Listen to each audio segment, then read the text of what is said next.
నువ్వు నా మాట వినకపోతే నేను ఇంట్లో నుంచి శాశ్వతంగా వెళ్ళిపోతాను. ఏంటి బెదిరిస్తున్నావా? నువ్వు ఇలా చెప్తే నేను వెనక్కి తగ్గుతాననుకున్నావా? అది మాత్రం జరగదు. కావాలనుకుంటే నువ్వు ఇక్కడి నుంచి వెళ్ళిపోవచ్చు. ఇంత మాట అన్నాక నేను ఒక్క క్షణం కూడా ఇక్కడ ఉండను. ఇప్పుడు నువ్వు ఏం చేస్తావో ఎలా చేస్తావో నాకు అనవసరం. కానీ అక్కడ కాపులాగా ఉన్న నాన్న లోకి బావ వాళ్ళ కళ్ళు గప్పి బ్లడ్ శాంపిల్స్ ని మార్చాలి. ఓకే నందిని, నువ్వు చెప్పినట్టే చేస్తాను.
ఎవరా నువ్వు? సార్ కొట్టకండి సార్. ఒక ఆయన డ్రెస్ వేసుకుని యాక్ట్ చేయమని చేశాను సార్. ఎవరతను? మావయ్య, వాడిని వెళ్ళమండి. ఇక్కడేదో తప్పు జరుగుతుంది. మనం వాడితో వెళ్ళటం కంటే ఇక్కడ ఉండటమే చాలా ఇంపార్టెంట్.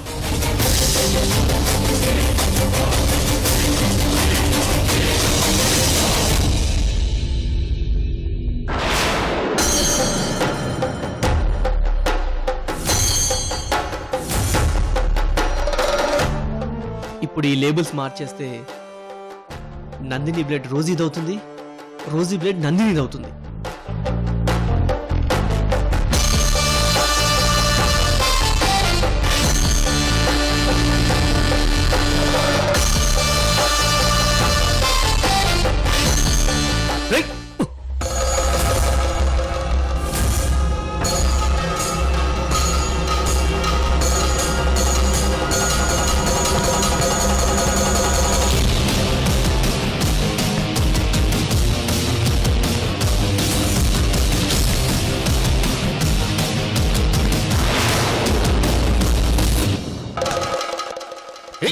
ఎవరా నువ్వు?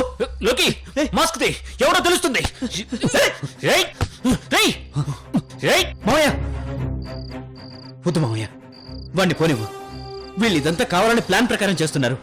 ఇప్పుడు మనం వాడి కోసం వెళ్తే ఇంకొకరు రావచ్చు. సరే ఇక్కడే ఉన్నాం, పద.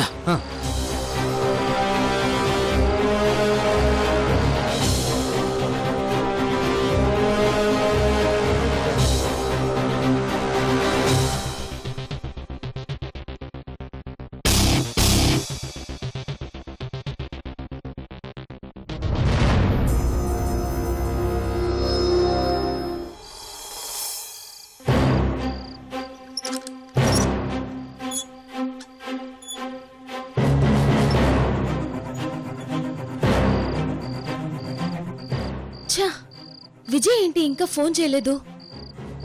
ఈ పార్టీకి ప్లాన్ ప్రకారం బ్లడ్ శాంపిల్స్ మార్చేయాలి. ఇంతకీ విజయ్ మార్చుంటాడా?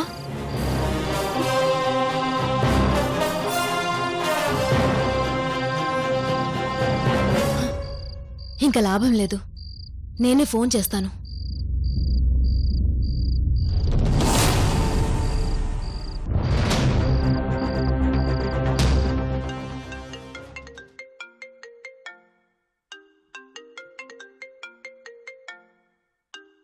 నందిని ఫోన్ చేస్తుంది. ఇప్పుడు తను అడిగితే ఏం సమాధానం చెప్పాలి? కమాన్ విజయ్, ఫోన్ లిఫ్ట్ చేయి ప్లీజ్. నో, నేను ఇప్పుడు ఫోన్ ఎత్తి సమాధానం చెప్పానంటే ఫెయిల్ అయ్యానని తిడుతుంది. ఈ డిఎన్ఏ కూడా అయ్యేంత వరకు ఎవ్వరికి కనిపించకపోవడం బెటర్.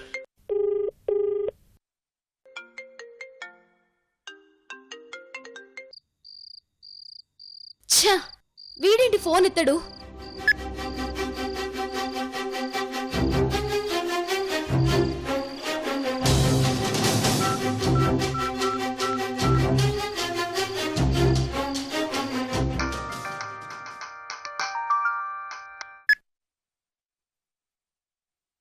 ఏంటమ్మా ఈ టైంలో ఫోన్ చేసావేంటి?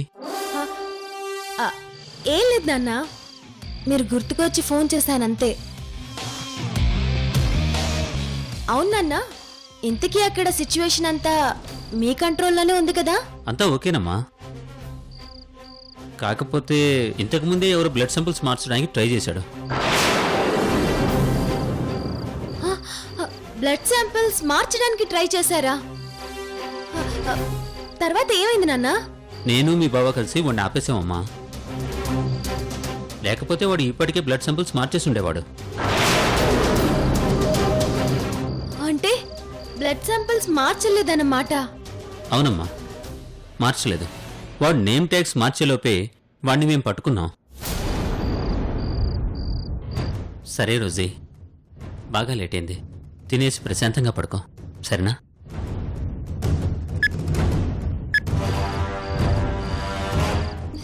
ఛ!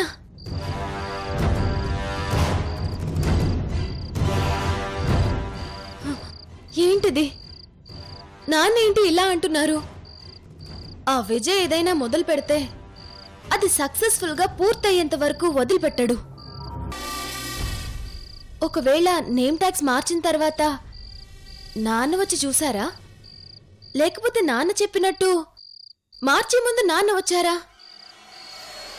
అయ్యో,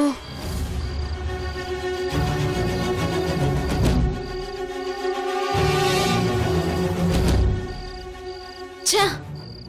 ఈ క్వశ్చన్స్ కి కేవలం ఆ విజయ్ మాత్రమే ఆన్సర్ ఇవ్వగలడు. కానీ ఆ ఇడియట్ ఫోన్ లిఫ్ట్ చేయడం లేదు. ఇంతకీ వీడు బ్లడ్ శాంపిల్స్ మార్చాడనుకోవాలా, మార్చలేదనుకోవాలా? అయ్యో,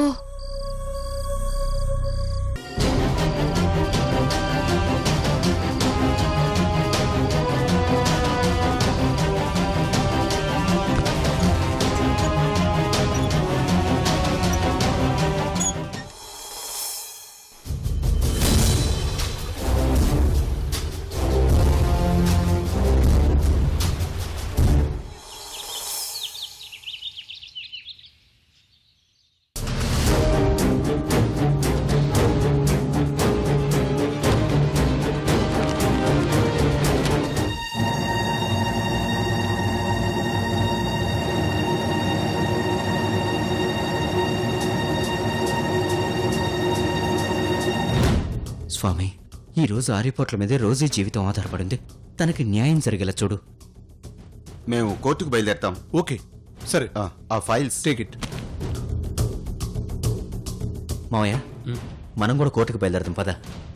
ఓకే.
అమ్మా ఈషా, ఈషా రామ్మా.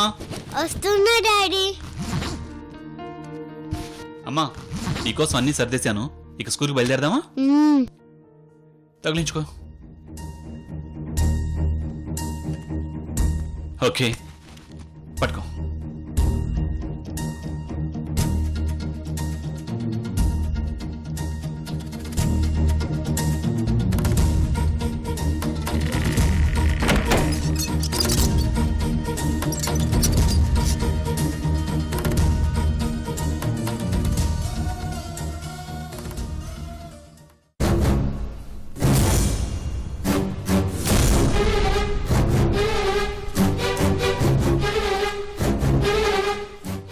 ఏంటి మళ్ళీ ఇంటికి వచ్చావు? మళ్ళీ ఇంటికి రా అని చెప్పి ఛాలెంజ్ చేసి మరీ వెళ్ళావు కదా, తిరిగి 24 గంటల్లోపే వచ్చేసావు. ఇక్కడి నుంచి వెళ్ళిపో. వినోద్, నేను చెప్పేది విను. వద్దు సంధ్య, నువ్వు ఇంక నాకేం చెప్పడానికి ప్రయత్నించుకో. నేనేమీ విందల్చుకోలేదు. అయినా నీకు చాలా మంది బంధువులు ఫ్రెండ్స్ ఉన్నారని, వాళ్ళు నిన్ను పువ్వులో పెట్టుకుని మరీ చూసుకుంటారని చెప్పి వెళ్ళావు కదా, వెళ్ళు. వాళ్ళ దగ్గరే ఉండు. వినోద్, ఇన్నాళ్ళు నేనెంతో మందిని అభిమానించాను. వాళ్ళు నన్ను అభిమానిస్తుంటే నా మీద ప్రేమతోనే అనుకున్నాను.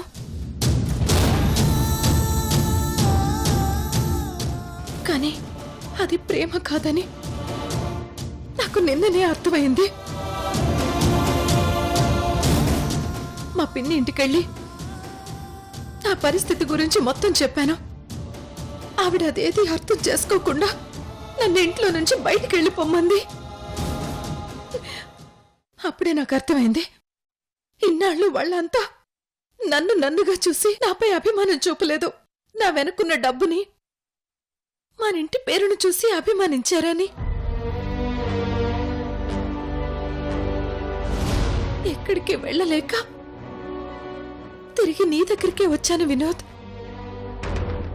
లేదు సంధ్య, ఇంత జరిగినా కూడా నువ్విలా తిరిగి రావడం నేను ఒప్పుకోలేకపోతున్నాను.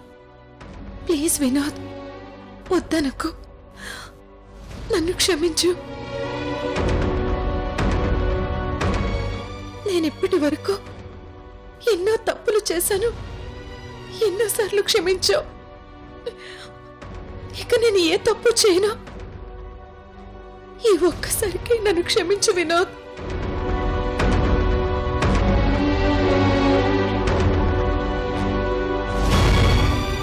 ప్లీజ్ వినోద్, కాదనుకో. వినోద్, నన్ను ఇంట్లోకి రానివ్వు.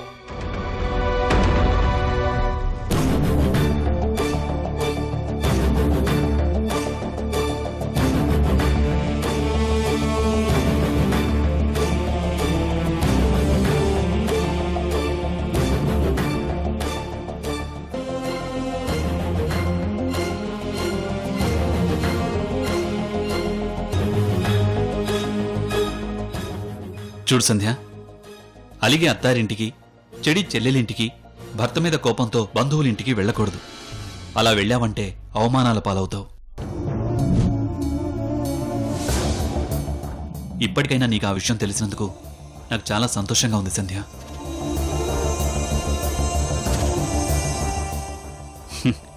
నా వాల్యూ తెలిసింది కదా, ఇక నుంచి నేనేం చేసినా నాకు సపోర్ట్గా ఉంటావా మరి? ఉంటాను. ఈ ప్రపంచంలో అన్నింటికంటే గొప్ప బంధం ఏంటో తెలుసా సంధ్య? భార్యాభర్తల బంధం. అమ్మా నాన్నలతో అయినా, ఫ్రెండ్స్తో అయినా, వేరెవరితో అయినా సరే మనం జీవితంలో కొన్ని విషయాలు మాత్రమే షేర్ చేసుకోగలం. కానీ భార్యాభర్తలు మాత్రమే అన్ని విషయాలు షేర్ చేసుకోగలరు. చూడు సంధ్య, ఇప్పటికైనా అది అర్థం చేసుకుని నాతో జీవితాంతం కలిసుండావని అనుకుంటున్నాను. అది అర్థం చేసుకున్నాను కాబట్టే మీతోనే కలిసి ఉండాలని వచ్చాను వినోద్. అది సరే, ఏమైనా తిన్నావా లేదా? ఏమీ తినలేదు. సరే, నేను టిఫిన్ చేశాను, నువ్వు వెళ్ళి తిను. నేను ఈశాని స్కూల్ దగ్గర డ్రాప్ చేసి వస్తాను. రామ్మా, అమ్మకి బై చెప్పు. బాయ్ అమ్మా.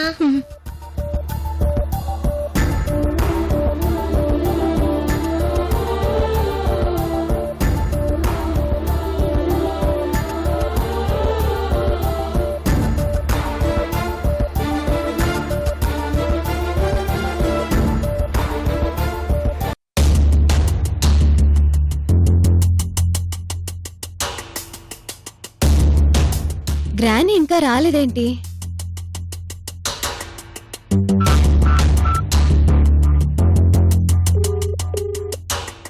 గ్రాని, నేను గుడికి వెళ్లి కోర్టు దగ్గరకు వచ్చేసాను. మీరింకా రాలేదేంటి? వచ్చేస్తున్నావు అమ్మా, దారిలో ఉన్నావు. అలాగే గ్రాని, బాయ్.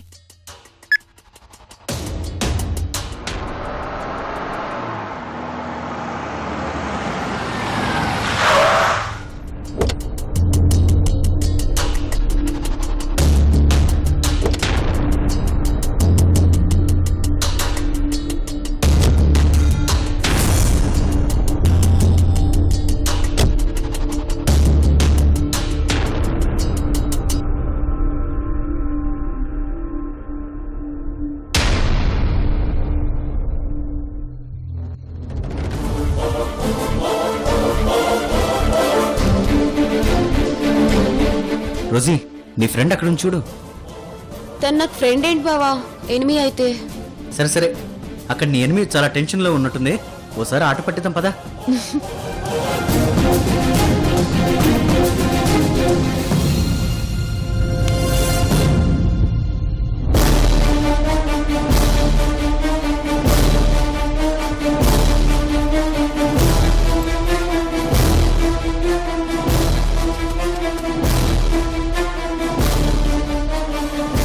ఏంటందని సింపుల్గా అలా కొట్టగానే ఇలా కంగారు పడ్డావు?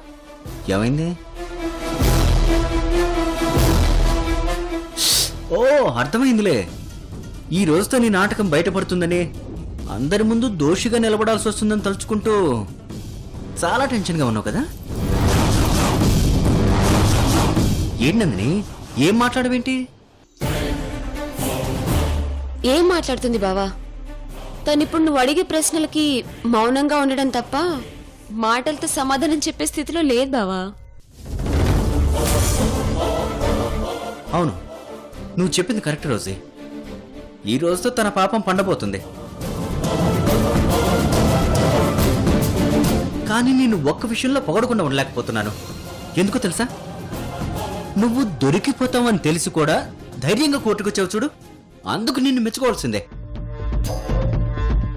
బావా, తన్ని బాగా అబ్జర్వ్ చేసావా? నన్ను రక్షించమని గుడికెళ్ళి మొక్కుకున్నట్టుంది. అవును రోజే, నేను ఆ విషయమే అబ్జర్వ్ చేయలేదు. ఇంతకీ ఏమని మొక్కున్నావు నందిని? నన్ను కాపాడమని దండం పెట్టుకున్నావా లేదా అర్చన చేయించావా?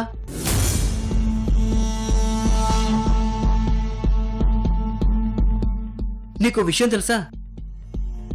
త్రేతాయుగం నుంచి కలియుగం వరకు ఎవరు తప్పులు చేసినా మోసం చేసినా వాళ్ళని శిక్షించడంలో దేవుడు ఆలస్యం చేశాడేమో గానీ శిక్ష మాత్రం కరెక్ట్గానే వేశాడు.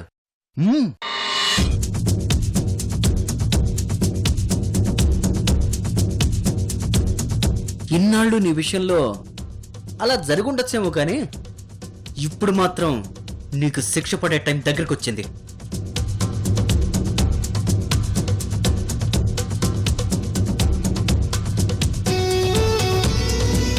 నిన్ను శిక్షించడానికి దేవుడు ఏ రూపంలో వస్తాడో తెలుసా? గ్రానీ రూపంలో. డిఎన్ఏ టెస్ట్లో నిజం తెలిసాక ఆవిడ కోపానికి నువ్వు బలి కాక తప్పదు. ఆ తర్వాత నువ్వు బతకడం కూడా వేస్ట్. వీళ్ళేంటి మాటలతోనే నన్ను ఇంత భయపెడుతున్నారు? ఇప్పుడేం చేయాలి?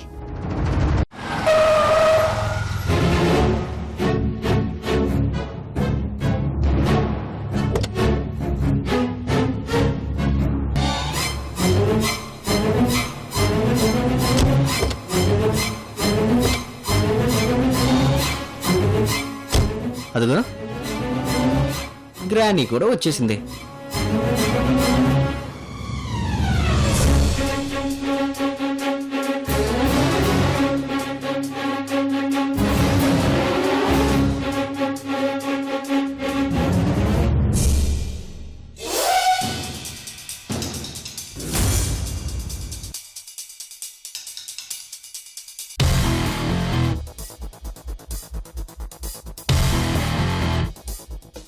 బావా, అమ్మమ్మ అంత గంభీరంగా నడుస్తూ వస్తుంటే రాక్షసుల్ని హతమార్చడానికి వస్తున్న కాళికాదేవిలా ఉంది.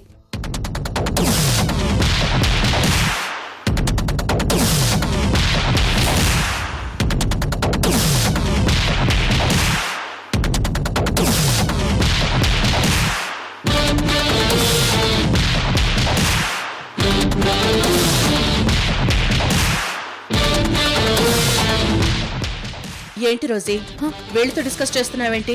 ఏమైనా అంటున్నారా?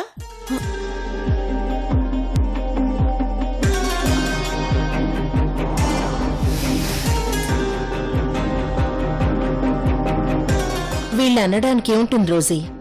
కోర్టులో ఎవరు ఒరిజినలో ఎవరు డూప్లికేటో తెలిసిపోతుంది. నీ నిజస్వరూపం అందరికీ తెలుస్తుందిలే అని చెప్పుంటారు.